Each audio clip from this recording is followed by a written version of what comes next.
Good day to everyone.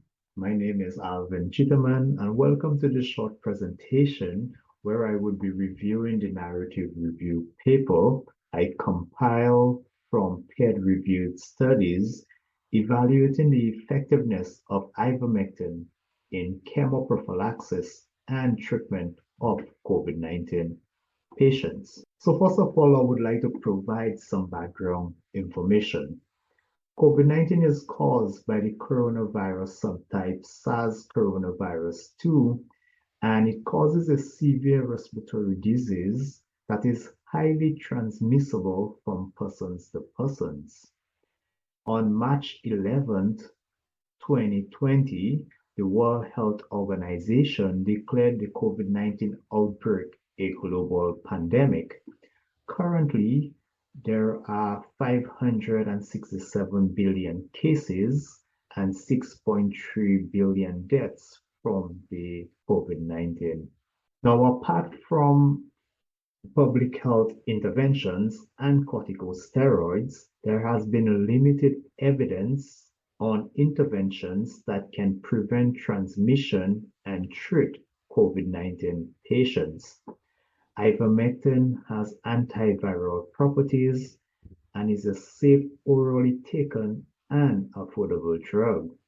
Therefore, evaluating ivermectin in chemoprophylaxis and treatment of COVID-19 patients would be necessary. So the aim of the review is to find peer-reviewed studies documenting the evidence of efficacy of ivermectin in treatment and prophylaxis of COVID-19 disease. So to conduct that study, I searched the Google Scholar database Science Direct and Medline Plus with the following phrases: COVID-19 treatment and prophylaxis, ivermectin treatment and prophylaxis for COVID-19 disease, or ivermectin treatment and prophylaxis for SARS coronavirus 2 infection.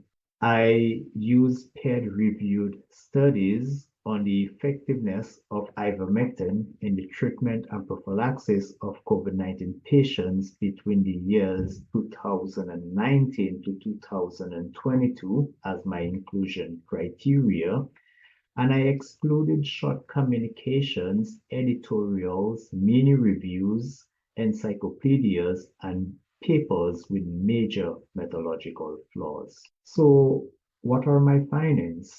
I analyzed the results based on the headings prophylaxis trials, mild to moderately ill COVID-19 patients, and hospitalized COVID-19 patients.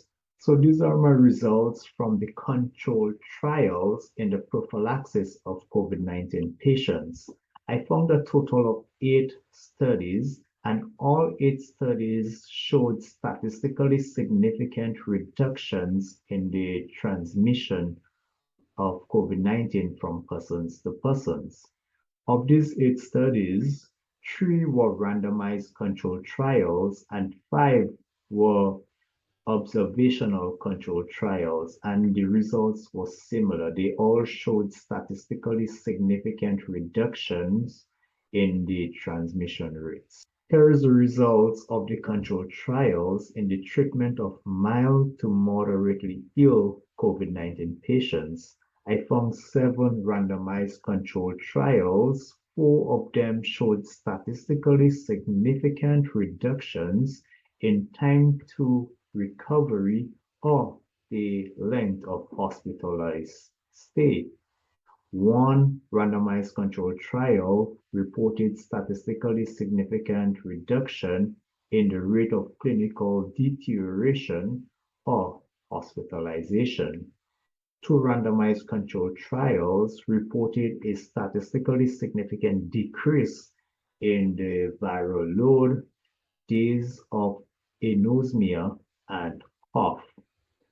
However, 1 randomized controlled trial reported a near statistically significant decrease in the time to recovery and approach statistically significance, right? As we can see here, the p-value for that study by Chaudhary et al.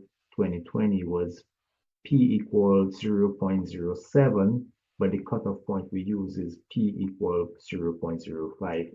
But keep in mind that the sample size is small compared to some of the other studies. These are the results for the randomized control trials in the treatment of hospitalized COVID-19 patients. I found a total of 5 studies. 3 of these randomized control trials reported statistically significant reduction in mortality. 1 randomized control trial reported statistical significant findings as it relates to early viral clearance, and 1 randomized controlled trial again approached statistical significance as it relates to reduction in mortality.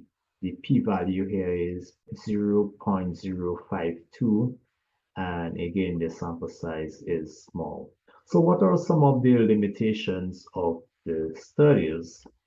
So one of the problems, as we can see in some of these studies, is the problem with small sample size. And since we cannot change the alpha, which is p equal 0.05 of the study, we need to increase the power. And one of the ways we could increase the power and achieve statistical significance is by increasing the sample size. Now, some of these studies compared ivermectin to standard of care, while others compared it to placebos. But this narrative reviewed paper did not analyze based on these subgroups, making it another limitation of the study. From the study, we had several biases. So selection bias because of the lack of random sequence generation and the lack of allocation concealment in some of these studies. We had performance bias because of the lack of single blinding, and the detection bias because of the lack of double blinding.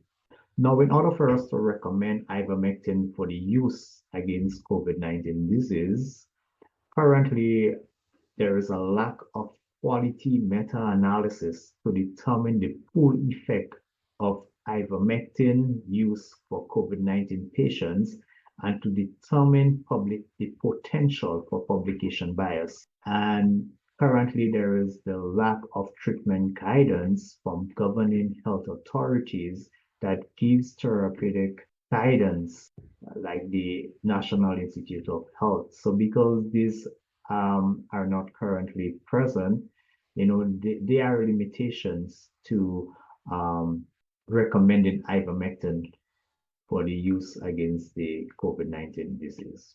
So what are some of the recommendations? We need more funding to conduct more quality double-blind randomized controlled trials, right? We need meta-analysis to determine the full, and not only meta-analysis, but quality meta-analysis or systematic reviews to determine the full effect from the individual randomized controlled trials.